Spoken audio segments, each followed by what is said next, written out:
नमस्कार. हिंदुस्तान पोस्टमध्ये आपल्या सर्वांचं हार्दिक स्वागत आहे. मी चंद्रशेखर नेने, आंतरराष्ट्रीय घडामोडींचा अभ्यासक. माझ्याबरोबर रोहित व्हिडिओग्राफर आहेत. कदाचित तुम्हाला प्रश्न पडला असेल, याच्या आधी मी जो झुरळांवरचा व्हिडिओ केला त्यानंतर, की आंतरराष्ट्रीय संबंधांचा अभ्यासक इथे काय करतो आहे? कारण हे सगळं तर दिल्लीत चाललेलं आहे.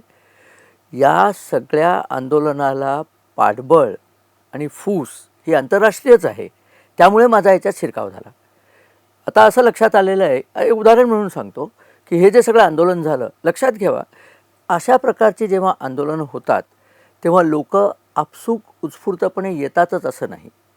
लोकांना येण्याकरता काही गोष्टी द्यायला लागतात. इतर वेळेला त्यांना पैसे देऊन बोलवलं जातं, पण तरुणाई जेव्हा येते तेव्हा त्यांना खाण्यापिण्याची तर व्यवस्था करायला लागते. या आंदोलकांना खायला प्यायला बिर्याणी दिली गेली होती. ती बिर्याणी देणारा एक जुनेद नावाचा दिल्लीतला मनुष्य आहे. जुनेद नावावरनं आपल्याला कळलं असेल कोण आहे तो. आता बिर्याणी देताना त्याच्यात हे लोक आपली थूक टाकतात की नाही मी आत्ता काही सांगू शकत नाही, माझा काही तिथे चेकअप नाही आहे. परंतु हा जुनेद जो बिर्याणी द्यायचा तर असं म्हटलं जातं की साधारण दिवसाचा 8 लाख रुपयाची बिर्याणी हा वाटायचा. बरं, हा फाटका माणूस आहे, हा स्वतःच्या पैशांनी द्यायचा नाही. या बिर्याणीचे पैसे जे आत्तापर्यंतचं जवळजवळ 2-1 कोटीची बिर्याणी झालेली आहे. बिर्याणी म्हटलं की बाकी सगळं येतं त्याच्यामध्ये, नुसते बिर्याणी असं नाही. याचे पैसे कुठनं यायचे? आता लक्षात आलं की ते कतार, सौदी अरेबिया आणि इतर देशांमधून, पाकिस्तान, तिथनं यायचे. पाकिस्तानी बिर्याणी खाऊन पुष्ट झालेली ही आंदोलक लोकं होती. यांना आपण विद्यार्थी म्हणू का हो? हा परकीय शक्तींचा खुला हस्तक्षेप होता भारतातल्या आंदोलनामध्ये. बरं, या लोकांची घोषणा काय होती? भारत को नेपाल बना देंगे, भारत को बांगलादेश बना देंगे. आपण कधीतरी विचार केला का हो की नेपाळमध्ये जेनझीचं आंदोलन झालं, श्रीलंकेत झालं, बांगलादेशात झालं, त्यानंतर त्या देशांची काय अवस्था आहे बघितलीत का? श्रीलंका इतका भिकेला लागला की शेवटी भारताने त्यांना कर्ज देऊन वर काढलेलं आहे, कारण ते मरायलाच लागलेले होते. बांगलादेश तो आधीचाच भीक माग्या देश आता अजून भीक मागेपणा करतोय, पुन्हा भारताकडेच तोंड करून बघतायत. ही जेनझी नेपाळमध्ये आली, नेपाळमध्ये त्या बालेनशहानी जेनझी करून आंदोलन केलं.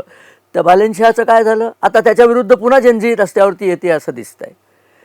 एकूण काय आहे की ही सगळी आंदोलनं अमेरिका आणि त्यांचे मित्र देश यांनी स्पॉन्सर केलेली होती असं आता जवळजवळ सिद्ध झालं आहे. तसंच हे आंदोलन आहे. आंतरराष्ट्रीय कट किंवा आंतरराष्ट्रीय लोकांचा ह्याच्यामध्ये सहभाग आहे आणि त्यामुळे हे झालं आहे. आणि एक तुमच्या लक्षात आलं का, ही असली सगळी आंदोलनं होण्याच्या आधी तीर्थयात्रा करावी तसे राहुल गांधी परदेशात जाऊन येतात. कुठे जातात ते कुणाला सांगत नाहीत बरं का. अगदी काँग्रेसच्या लोकांनाही माहीत नसतं, ते गेलेही माहीत नसतं, कुठे गेले माहीत नसतं, कधी येणार माहीत नसतं. गुप्तपणे ते जाऊन येतात. मग तिथे काही त्यांना याच्याबद्दल 4 गोष्टी सांगितल्या जातात की काय, किंवा असं करा, 1 करा, 2 करा, हे सगळं असो. म्हणून आंतरराष्ट्रीय कटाचा हा भाग आहे असं मी म्हणतो. भारत हा देश आपण बघितलं असेल, सगळ्या देशातल्या अर्थव्यवस्था मोडकळीला आलेल्या आहेत इराण युद्धामुळे, युक्रेन युद्धामुळे. आणि भारताची अर्थव्यवस्था अजून जोमाने कशी काय चालली आहे याचं भयंकर वैषम्य वाटते. अमेरिकेमध्ये पेट्रोलचे भाव वाढले, भारतात अनेक दिवस वाढवले नव्हते पंतप्रधानांनी. त्यांनी काहीतरी व्यवस्था केली होती की भाव न वाढवून काम चालायचं. हे करण्याकरता जी एक पॉलिटिकल विल लागते, राष्ट्रभक्ती लागते, जो शहाणपणा लागतो, तो पंतप्रधान नरेंद्र मोदी, जयशंकर, अमित शहा, अजित डोवाल, राजनाथ सिंग या सगळ्या लोकांमध्ये आहे. म्हणून भारत प्रगती करतोय हे त्यांना पाहवत नाही. मग काय करायचं? भारताचे पाय खेचायचे. आपलं दुर्दैव या देशाचं असं आहे की या देशात जेव्हा जेव्हा परकीय हस्तक्षेप झाला तेव्हा आपल्याच देशातले काही गद्दार त्यांना मिळाले. इथे सुद्धा तसंच आहे. हा दिपके कोण आहे? अमेरिकेत शिकायला गेला म्हणे, इथे BMMचा विद्यार्थी होता, मीडियाचा विद्यार्थी होता, अमेरिकेत शिकायला गेला आणि आता इथे आलेला आहे. आणि हॅम्बर्गर खाल्ल्याशिवाय याला उपास करता येत नाही, म्हणून उपास करायला त्यांनी त्या सोनम वांगचूकला बोलवलं. वांगचूकने उपास सोडला हे जेव्हा कळलं तेव्हा हे लोक भयंकर संतापले. यांची इच्छा होती की वांगचूकने तिथेच धारातीर्थी देह ठेवावा, किमान पक्षी मोदी सरकारच्या पोलिसांनी काही विद्यार्थ्यांना तरी मारून टाकावं, मग त्यांच्या प्रेतावरती हे आपलं राजकारण करायला तयार होते. परंतु मोदी सरकार हे अतिशय सुज्ञ आणि शहाणे निघाले. आपल्या मुलांना मारण्याला त्यांनी नकार दिला. आणि तुम्ही बघितलं वांगचूकचं उपोषण मोडलं, त्यानंतर त्याच्यावरती कोणी टीका करावी? इम्रान मसूद हा एक जो काँग्रेसचा कार्यकर्ता आहे, काँग्रेसच्या कार्यकर्त्यांनी राज्यसभेचा सदस्य, आणि दुर्दैवाने मला वाटतं त्याला महाराष्ट्रातल्या खासदारांनी निवडून दिला. लक्षात ठेवा, मी म्हणतो ना आपल्याच देशातले लोक कसे गद्दार होतात त्याचं हे उदाहरण आहे. तो सांगतो की वांगचुकने कसा काय उपास सोडला. तू कर की उपासले का एक दिवस, रोजा करतोसच ना, 30 दिवसाचा रोजा कर, मेलास तर तुझं नाव होईल, नाही मेलास तर कळेल की तुला उपास करता येतो. नाही, वांगचुकचा बळी घ्यायचा होता, तो घेता आला नाही. मग काय आता काढलंय की विद्यार्थ्यांवरती पेलेट गनचा मारा केला. एकही पुरावा देता येत नाही. पार्लमेंटमध्ये राहुल गांधी सांगतात पेलेट गनचा मारा केला. पेलेट गन काय आहे हे तरी त्या माणसाला माहिती आहे का? पेलेट गनचे छर्रे असतात आणि त्याचे मारा केल्यानंतर माणसाच्या चेहऱ्यावरती त्याचे व्रण राहतात. एकही पेलेट गनचा व्हिडिओ नाही. हजारांवर व्हिडिओ या आंदोलनात झालेत पण पेलेट गनचा व्हिडिओ नाही आहे. खोटं बोलायचं, रेटून बोलायचं आणि हे असं करत राहायचं, असं हे आंदोलन चाललं.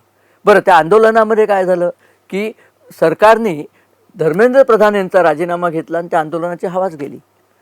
आता काय बोलणार? म्हणजे बोलायला खूप होतं. अमित शहानी राजीनामा द्यायचा, नरेंद्र मोदींनी राजीनामा द्यायचा, अगदी ट्रम्प यांनी सुद्धा राजीनामा द्यावा असं सुद्धा दिपके म्हणले असते. असं नसते म्हणले, मार पडला असता.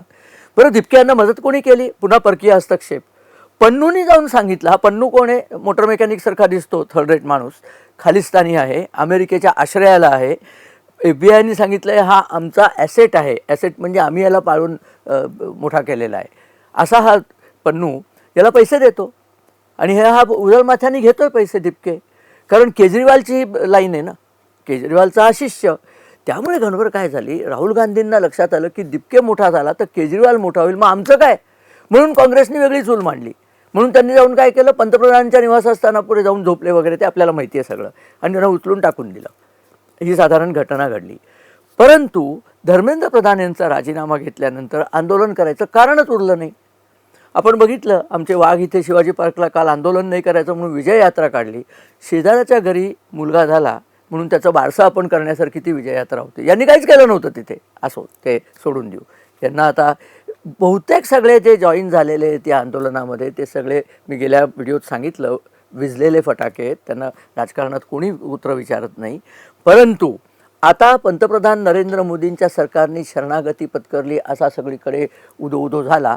ते का केलं याच्यावरती कोणी विचार केला नाही आहे. मी गेल्या व्हिडिओमध्ये याचं सूचोवाच केलं होतं की याच्याद्वारे जी सगळी झुरळं एकत्र झालेली आहेत त्या सगळ्या झुरळांवरती एकत्र प्रहार करायचा. मग तुम्ही म्हणाल की दिपकेंनी तर वचन घेतलं आहे की आमच्यावरती पोलीस केस करणार नाही. अरे, कोणावरती पोलीस केस करणार नाही आहे? जंतर मंतरला 20 तारखेला जी लोकं होती, ज्याच्यात स्टुडंट्स पुढे मागे ही सगळी गँग होती, त्यांच्यावरती नाही करणार. पण टॉलस्टॉय मार्गावरती आंदोलनं झाली, आणखीन संसदेवरती मोर्चा नेला, तिथे आंदोलनं झाली, त्याच्यामध्ये सगळे हे गुंडपुंड होते. गेल्या वेळेला मी सांगितलं, सिलमपूरचा हादी अफझाल नावाचा एक 4 शीटेड गुंड आहे, त्याच्यावरती आता हे हा जुनेद हा आलेला आहे, तो पकडमध्ये आलेला आहे. किंवा आणलेच कुठनं इतके पैसे. अजून एक माणूस पकडला आहे बरं का, महफूज आलम त्या माणसाचं नाव. या माणसाने काय केलं, या माणसाने प्रचंड बँकिंगचे घोटाळे केलेत. 2 की 3 हजार कोटीची मालमत्ता त्याच्याकडे असं म्हटलं जातं. पकडायला आल्यानंतर हा पळून बंगालमध्ये गेला. त्याला काय वाटलं की पूर्वी जसं बंगालमध्ये जायचं आणि तिथनं बांगलादेशात जायचं तसं आता करता येईल. आता बंगालमध्ये शुभेंदूचं शासन आहे, त्याला धरायचा म्हणून हा पुन्हा पळाला आणि कुठे गेला, UPमध्ये. आगीतून फुफाट्यात पडणं याला म्हणतात. त्याला UP सरकारमध्ये योगींनी पकडलेला आहे आणि आता तो जे बोलेल त्याच्यातनं ही बाकीची सगळी झुरळ आहेत ती बाहेर येतील. 500 लोकांचे तर फोटो ID यांना मिळालेले आहेत आणि त्यांच्या घरी आता पोलीस जात आहेत आणि सगळ्यांना आता वाट लावत आहेत. कारण एक गोष्ट झाली, हा जो प्रकार झाला त्याच्यामध्ये एक गोष्ट लक्षात आली कोणाला, दिपके आणि कंपनीला, की आपण खूप मोठा मोर्चा जर नेला, 10,000 20,000चा जमाव, तर त्याला थांबवायचं काय रीत असते? एक म्हणजे त्यांच्यावरती गोळ्या झाडायच्या. गोळ्या झाडल्या की आपण सगळ्या जगात ओरडायला मोकळे की हे सगळे हिटलरी काय म्हणजे अमुक आहे तमुक आहे. आणि नाहीतर त्यांना येऊन नासधूस करू द्यायची. हे संसद जाळायला निघाले होते, दिपकेचं व्हिडिओ आहेत की मी संसद जाळू शकतो. अरे, तुला कवडीची किंमत नाही आहे या देशामध्ये, तू संसद जाळायला निघतोस? अमेरिकेत सांग की कॅपिटॉल जाळायला निघतो म्हणून, 2 मिनिटात लाल होईल सगळं शरीर आणि कायमचा तुरुंगात घालतील. नाही, इथे सगळं करायचं. आता हे सगळं ते करत राहिले तर त्याच्यामध्ये झालं असं की म्हातारी मेल्याचं दुःख नाही पण काळ सोकावतो. हा त्याला जो अनुभव असा आला की आपण असा दंगा केल्यामुळे धर्मेंद्र प्रधानांनी राजीनामा दिला तर उद्या ते कुठेही दंगा करतील. आत्ताच सांगितलं की मी बिहारमध्ये जाऊन सम्राट चौधरींचा राजीनामा घेणार आहे. असं होणार नाही आहे. त्याचं कारण असं की सरकारचा रोडमॅप अगदी क्लिअर आहे. या लोकांना कोणालाही सोडायचं नाही आहे. या सगळ्यांना आता पकडीत धरायचं आहे. उंदीर जसे सापळ्यात पडतात त्यांना आयदर समुद्रात बुडवलं जातं, पाण्यात बुडवलं जातं किंवा गोळ्या घातल्या जातात. तेव्हा या लोकांचा आता सुटका अशक्यच आहे. कितीही बडबड केली, दिपक्यांनी केली, केजरीवालनी केली, जितक्या लवकर केजरीवालपर्यंत यांचे हात पोचतील तितक्या लवकर आपल्याला लक्षात येईल की हे पूर्णपणे आता अटकेत झालेलं आहे. राहुल गांधी काय त्यांचं आहे सांगणं, काय करा बरं. यांच्यापैकी एकानेही परीक्षा पद्धती कशी सुधारायची, लीक होणार नाही हे कसं पाहायचं ह्याच्यावर चकार शब्द नाही आहे हो. यांच्यातला एकही जण नीटला बसला नाही, यांची मुलं नीटला बसली नाही, कारण ते नीट नाहीच आहेत लोक, ती सगळी युजलेस लोक आहेत. मग विद्यार्थ्यांच्या खांद्यावर बसून आंदोलन करायचं हा त्यांचा उद्योग.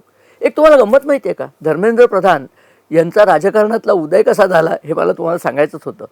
धर्मेंद्र प्रधान हे ओरिसातले अखिल भारतीय विद्यार्थी परिषदेचे कार्यकर्ते. 28 वर्षाचे ते असताना 1997 साली 12वीचा पेपर ओरिसामध्ये फुटला. काँग्रेसचे मुख्यमंत्री जानकी वल्लभ पटनाईक तेव्हा होते. 97मध्ये यांनी आंदोलन केलं. पीसफुल शांततापूर्ण मार्च त्यांनी ओरिसाच्या विधानसभेजवळ नेल्यानंतर प्रचंड प्रमाणावर पोलिसांनी लाठीमार केला. त्याच्यात स्वतः धर्मेंद्र प्रधानांना 4 फ्रॅक्चर्स झाली आणि डोकं फुटलं त्यांना स्वतःला बरं का. आणि त्यानंतर ते प्रसिद्ध झाले की त्यांना माहिती आहे पेपर लीक झाली की काय करायचं, तुम्ही भलत्या माणसाचा बळी घ्यायला निघालेला आहात.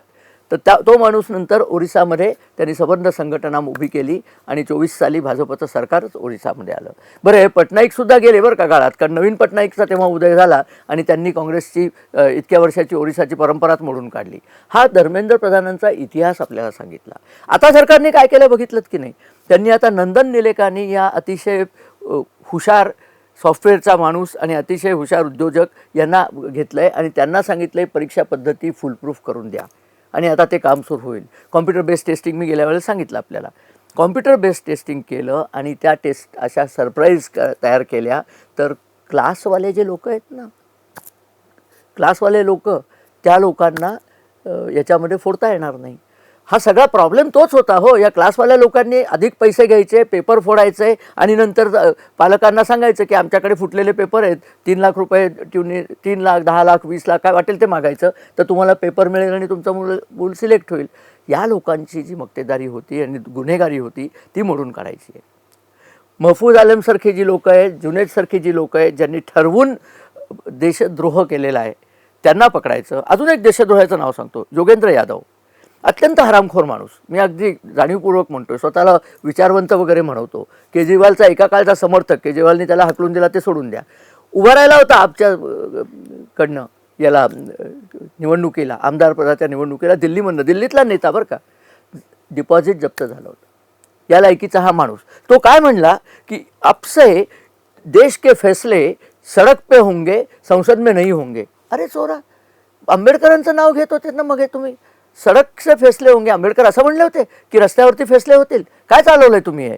या देशामध्ये अराजक आणायचं हेच यांचं काम आहे. ते अराजक आणण्याकरता करायचं, बांधायचं काहीच नाही ना. आपसे एकूण तुम्ही बघा काय बांधलं त्यांनी, शीशमहल, बाकी काहीच बांधलं नाही आहे. बाकी गुन्हेगारांच्या संघटना, करप्ट लोकांचा गोतावळा गोळा केला असे ते आप. आता त्यांच्या मदतीला कोण आले? कपिल सिब्बल. तो येणारच माणूस, तो हे असंच करतो. आणि त्यांनी येऊन सांगितलं की सर्व धर्माची लोकं ह्याच्यात आलेली आहेत.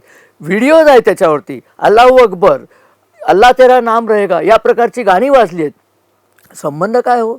एकूणच मुस्लिम समाजातली मुलं शिकायला फार जात नाहीत असा सच्चर कमिटीचा रिपोर्ट आहे. त्यांचा नीटचा काय संबंध? मग तुम्ही कशाला आला तिथे? काही नाही, ही सगळे देशद्रोही लोकांची गँग एकत्र झाली होती. त्यांना अराजक आणायचं आहे, कारण बोलावी ते धनी आहेत, त्यांना भारतात काही करून अराजक आणायचं आहे. आणि पंतप्रधान नरेंद्र मोदी यांना राष्ट्र सर्वोपरी करायचं आहे. अराजक ते येऊ देणार नाही आहेत. ते अराजक येऊ नये, यांचा हा कट सक्सेसफुल होऊ नये म्हणून ही माघार घेतली आहे. ही माघार मी गेल्या वेळेला सांगितलं, याला व्यूहात्मक माघार म्हणतात. आता जो प्रकार सुरू झाला आहे, जवळजवळ 2,500 लोकांचे कंप्लीट डेटा यांच्यापर्यंत आलेला आहे आणि त्या सगळ्यांना पकडण्याची मोहीम सुरू झाली आहे. यातले कोणीही सुटणार नाहीत आणि सुटूच नव्हे. सुटले तर याचा अर्थ नरेंद्र मोदींनी आपलं काम नीट केलं नाही असं मी स्वतःसुद्धा म्हणेन. पण हे सगळं जे झालं आहे ते अगदी योग्य झालं आहे. मी तुम्हाला म्हटलं तसं मोठ्या घातपातापासून हा देश वाचवलेला आहे.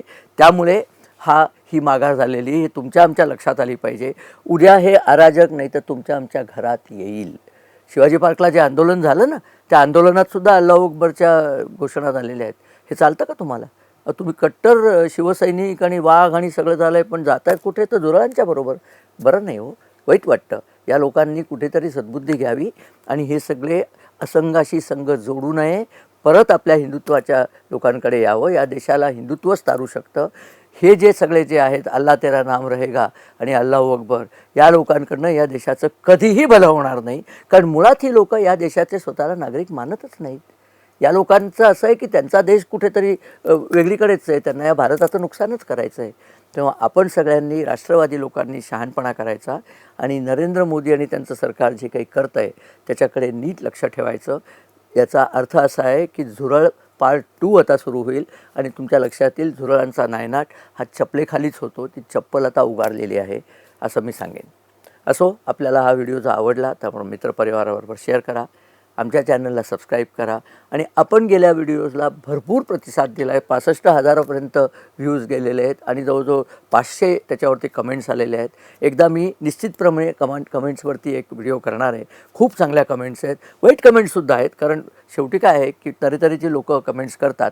त्यांच्या बाजूची लोकं असतात ती मला शिव्या घालतात, आपल्या बाजूची लोकं असतात ती म्हणतात की हे राष्ट्रवादी काम तुम्ही चांगलं करताय. आपले आशीर्वाद आमच्या मागे आहेत, म्हणूनच मी आमची चॅनल ही अशा प्रकारचे चांगले कार्यक्रम आपल्यापुढे आणू शकतो. तर आपण हा व्हिडिओ बघितला त्याबद्दल धन्यवाद आणि आभार आणि नमस्कार.